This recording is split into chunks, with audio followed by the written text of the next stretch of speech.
Do you look back fondly at your time with Kiss? After I was not in the band, and obviously they went off into makeup with the original guys back in '96, and it was wildly successful.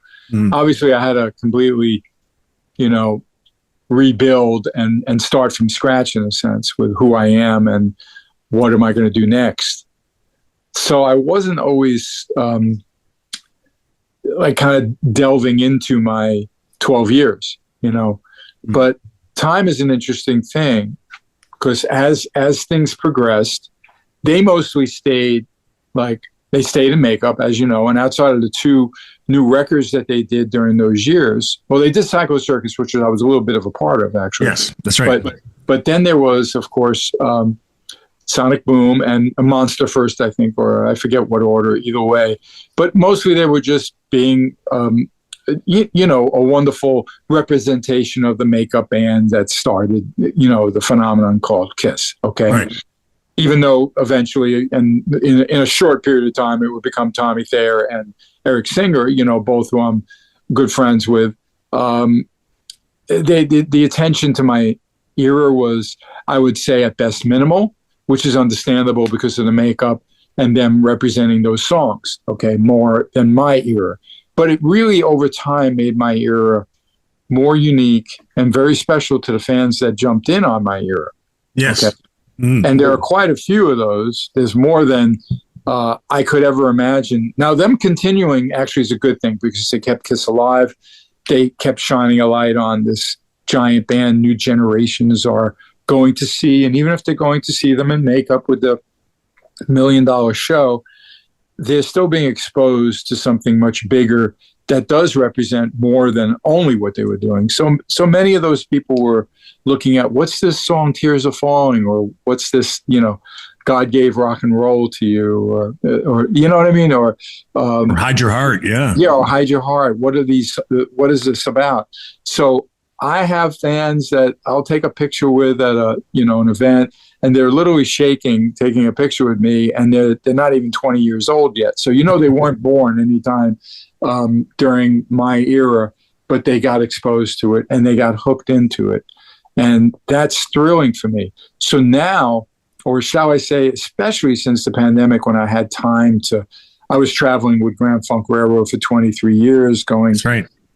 And that kept me from, I still was involved with my Kiss years and I was still embracing the fans, but then I went into high gear really during the pandemic, just out of my own sanity. And I started to dig into the songs that I was known for. I did get the opportunity. Another thing that fueled my enthusiasm was the Kiss Cruises, where my performances were a must on the Kiss Cruise once that started. And that made me realize how special my era was, and still is, rather, to those fans. So celebrating and knowing it, that they're not getting a heaping serving of it from Kiss and makeup, then I get to offer that to them in a very loving manner, So it goes over well, and I think they can tell I'm proud of it. I celebrated with them, and it's been a great give and take between the fans and myself. And I think that they know I'm the one that's, you're not going to see a lot of drama out of my mouth. I know people try to, in some of the interviews, they try to catch something that might be edgy and they blow it up out of proportion. But sure, the fans know that I'm so proud to be a member of Kiss, and that even any of the criticisms that I have, they're nothing burgers compared to my love of this group and my connection to them and the opportunities I had from Gene and Paul and from what they created with the original band. And, and I've always been curious as a fan myself that, after things didn't work out with Peter and Ace and, they brought Eric back, who was your bandmate. Why did they go with, why was Tommy brought in, and why did you get a call at all about coming back, or why did they go to Tommy Thayer? I'm kind of curious. Yeah. I mean, that's a great question, and not everyone's aware of some of the backstory. There were I would hear things about them having problems with Ace, and Ace was getting erratic or difficult. And Tommy Thayer was actually tour managing with them. He was on the road with them because even during my era, he was involved with the band, helping with History and doing things for the group. He wrote some songs with Gene, and was always part of the, the inner circle, shall I say. Mm-hmm. So from what I understood, there was one or two things that Kiss did, not a concert, even though once Ace was almost not going to make it, and they made Tommy get the outfit on. Similar build, tall and thin, and Ace made it to the show.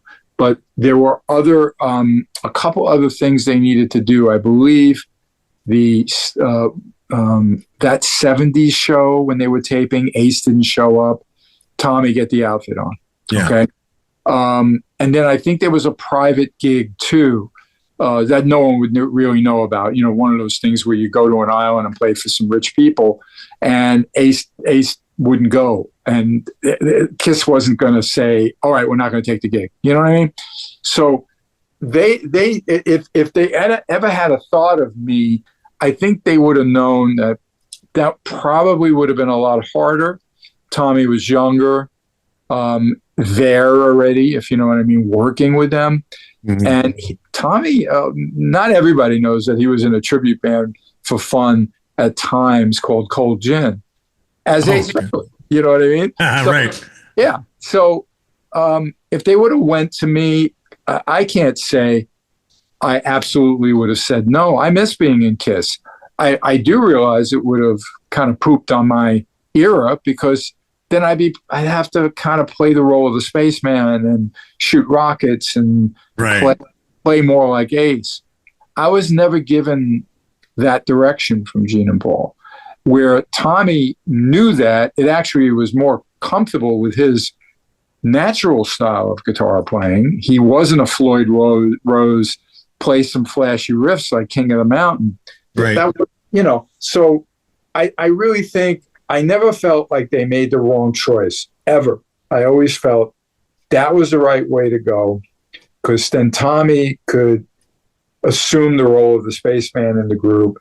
Eric sometimes gets some criticism like Tommy has, but Eric being behind the drums and having 5 years in the band without the makeup, maybe he gets a little less. Neither of them really deserve criticism, because they're talented players doing a great job. And it was Gene and Paul's choice to say, and now you're the Catman, and now you're the Spaceman. Right. It wasn't like, them saying, please, I want to be the Spaceman. And to new generations, Tommy is the Spaceman, you know what I mean? And Eric's the Cat, even though Eric has a lot of credibility from Revenge and MTV Unplugged and Carnival of Souls, and all the work that we did together for those 5 years. So I actually kind of,